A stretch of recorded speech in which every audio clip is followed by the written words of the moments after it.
Welcome back to No Nonsense Reviews and How-Tos. Today I'm going to show you how to use a program called Hakchi 3.8 to add games to your mini systems, NES, SNES, and Sega Genesis. So let's get started. The first thing you want to do is go to this website that's in the description below and download Hakchi version 3.8.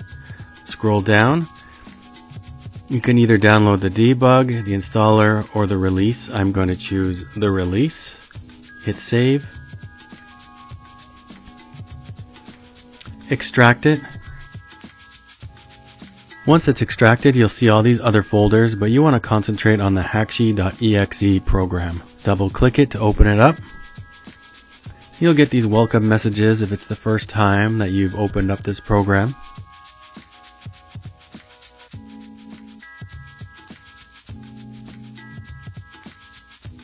In order to flash the system to add games, you're going to want to head over to Kernel at the top left, hit install/repair, and click yes. Now it's very important to follow these instructions when flashing your kernel. First thing you want to do is press the power button, hold down the reset button, and then plug in the USB connection from your computer to your system. Let go of the reset button after you've plugged in the power, and you will see this on your Hakchi screen. It'll start uploading and running.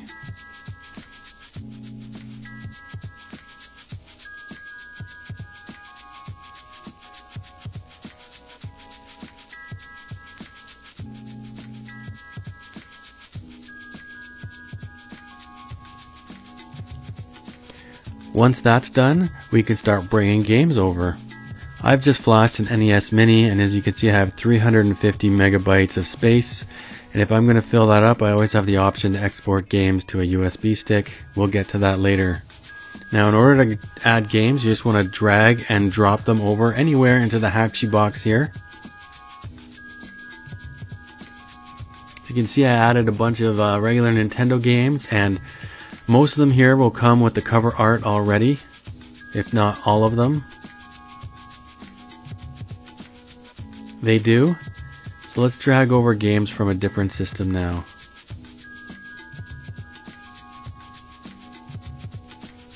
This time Gameboy Advance. And let's have a look. No cover art, no cover art, no cover art, no cover art, no cover art on any of these. Here's how we get cover art for these ones. So select them all, right click, and go to Scrape Selected Games. Once in here, it should bring up various selections of cover art for different systems. Just pick the system that it applies to and click OK when you're done. As you can see, all the cover art is now there. I want to view this by console, so just go to View, Sort By, and Console. And now I can see my Game Boy Advance games and the extra Nintendo games I added. Let's drag over some more games. This time Game Boy Color. Again, no cover art. We're going to do the same thing. We're going to select all the games. We're going to right click, Scrape Selected Games, and we're going to pick the cover art that applies. This game doesn't have cover art. We'll get back to that one in a second.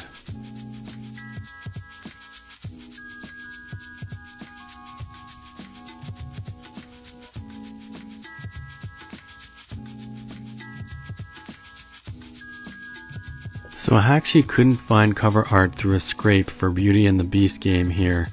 So what we're going to do is we're going to press OK. We're going to go back to that Beauty and the Beast game, and we're going to click on the Google button here to the right. It should bring it up. It did. There are various options. I'm just going to pick this first one by double clicking on it, and it will add the cover art. It won't add a description, but at least the cover art is there. Let's bring over some more games, this time Game Boy. I'm just going to speed through how to add the cover art since I've already shown you how to do this. Bringing over SNES games, same thing, just drag and drop. Now that I've selected the games I want to add, I'm going to go to Modules, KMFD's Mod Hub, and I need to download a few things from here. The first thing I'm going to do is download a version of RetroArch. You can download any of these three versions. They all look different. I'm going to pick this Ozone one because I think it looks the best. So I'm just going to click on Download Module. And now I need to download the cores for the systems of the games that I added.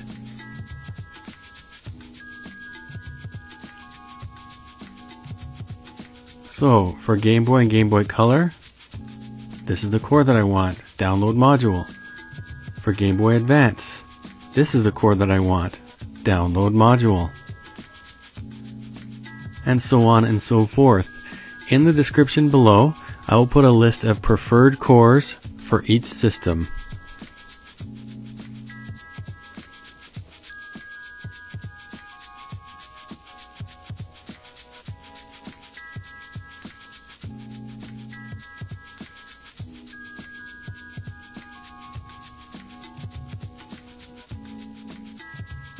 Might as well download some cheats while we're at it, so go to the Cheats tab, and again, just pick the systems for the games that you've added and click on Download Module.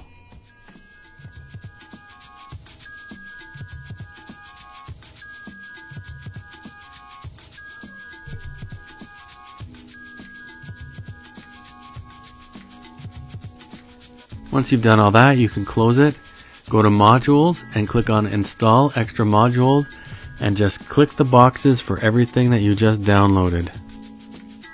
Once you're done that, click on OK.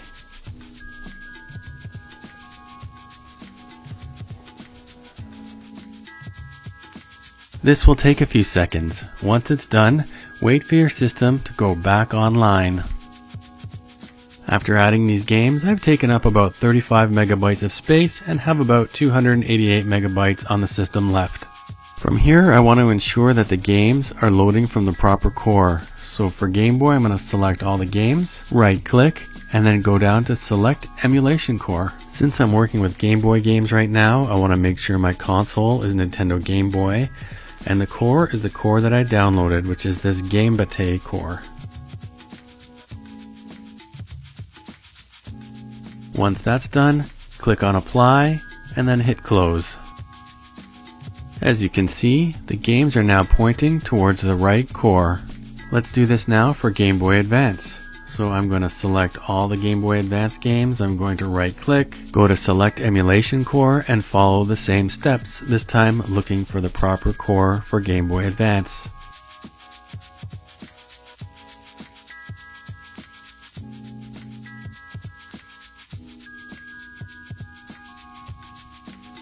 I'm going to follow the same steps for the rest of the games for the different systems that I added. Even the Nintendo games. I changed the core for the Nintendo games I added because I want to be able to run them through RetroArch so I can add the cheats.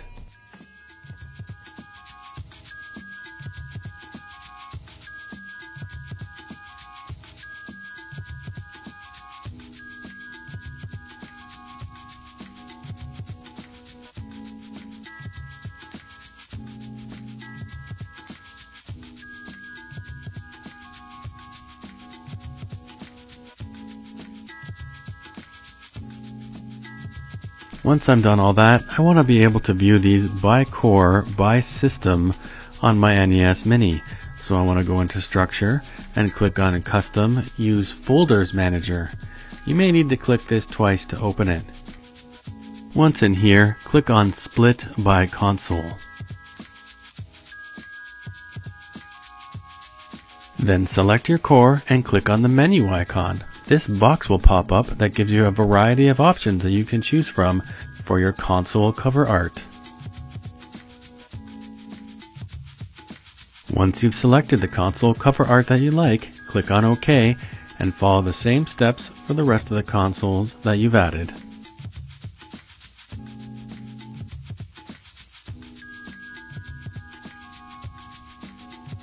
Click on OK once you're done.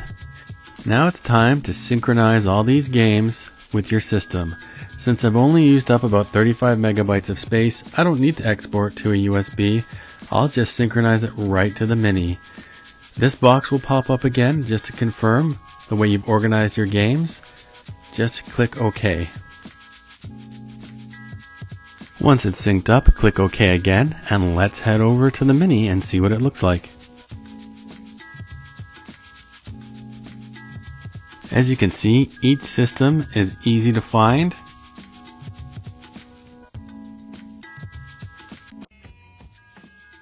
And when we click on it, you can see the games, cover art and all.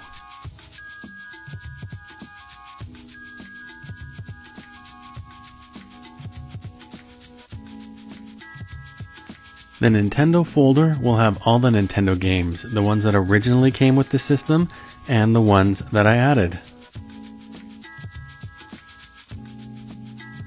And that's really about it. In the next two videos, I'm going to show you how to add games for more complex systems. Thanks for watching.